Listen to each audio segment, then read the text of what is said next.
నిఖిల్ దేవాదుల హీరోగా నటించిన చిత్రం ఘటికాచలం. ఈ చిత్రానికి ఎంసీ రాజు కథను అందిస్తూ ఒయాసిస్ ఎంటర్టైన్మెంట్ బ్యానర్పై నిర్మించారు. అమర్ కామేపల్లి దర్శకత్వం వహించిన ఈ చిత్రాన్ని మాస్ మూవీ మేకర్స్పై ప్రముఖ దర్శకుడు మారుతి, సక్సెస్ఫుల్ ప్రొడ్యూసర్ ఎస్కేఎన్ మే 31న ఈరోజు రిలీజ్ చేశారు. మరి ఈ చిత్రం ఎలా ఉందో రివ్యూలో చూద్దాం. Nikhil Devadula medicine student. తనకు ఇష్టం లేకపోయినా నాన్న ప్రభాకర్ కోసం డాక్టర్ కావాలనుకుంటాడు. కనీసం తనకు ఇష్టమైన వంట చేయమని తల్లితో చెప్పలేని ఇంట్రోవర్ట్. కాలేజీలో తోటి విద్యార్థిని సంయుక్తని ప్రేమిస్తాడు. కానీ ఈ విషయాన్ని ఆమెకు చెప్పటానికి భయపడతాడు. ఇష్టం లేని చదువు ఒకవైపు, ఇష్టమైన విషయాలు చెప్పలేక మరోవైపు మానసికంగా ఇబ్బంది పడతాడు. కొన్నాళ్లకి తనకి మాత్రమే ఓ భీకరమైన వాయిస్ వినిపిస్తుంది. ఆ వాయిస్ అతన్ని కంట్రోల్ చేస్తుంది, చదువుకొనివ్వదు, రెబల్గా మార్చేస్తుంది. ఓ డాక్టర్ దగ్గరికి తీసుకెళ్తే సైకాలజికల్ ప్రాబ్లం అని చెబుతారు. బాబాలు మంత్రగాడి దగ్గరకు తీసుకెళ్తే గాలి సోకిందని చెబుతారు.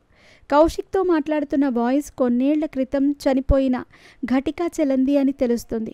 అసలు ఘటికాచలం ఎవరు? కౌశిక్కి ఎలా పరిచయమయ్యాడు?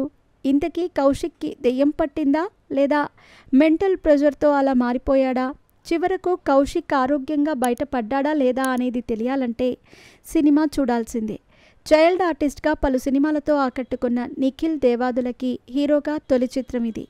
ఫస్ట్ మూవీలోనే బలమైన పాత్ర పోషించాడు. ఆ పాత్ర కోసం ఆయన పడిన కష్టం తెరపై కనిపించింది. పాత్ర ఒకటే కానీ అందులోనే 2-3 వేరియేషన్స్ ఉంటాయి. అలాంటి పాత్రకి నిఖిల్ పూర్తి న్యాయం చేశాడు. నటుడిగా అతడికి మంచి భవిష్యత్తు ఉంటుంది. హీరో తండ్రిగా ప్రభాకర్, తల్లిగా దుర్గాదేవి ఉన్నంతలో బాగానే నటించారు. డాక్టర్గా అర్వికా గుప్తా తెరపై కనిపించేది కాసేపే అయినా కథకి కీలకమైన పాత్ర ఆమెది. హీరోయిన్గా సంయుక్తారెడ్డి నటన ఓకే. జోగినాయుడు 2-3 సీన్లలో కనిపించినా తన మార్కు చూపించాడు. మిగిలిన నటీనటులు తమ పాత్రల పరిధి మేర నటించారు. సాంకేతికంగా సినిమా బాగుంది. ప్లేవియో కుకురోలో నేపథ్య సంగీతం సినిమాకు ప్లస్ అయ్యింది. హారర్ సన్నివేశాలకు ఆయన అందించిన బీజిఎం అదిరిపోయింది. ఎస్ఎస్ మనోజ్ కెమెరా వర్క్ బాగుంది. ఎడిటింగ్ పర్వాలేదు. నిర్మాణ విలువలు బాగున్నాయి.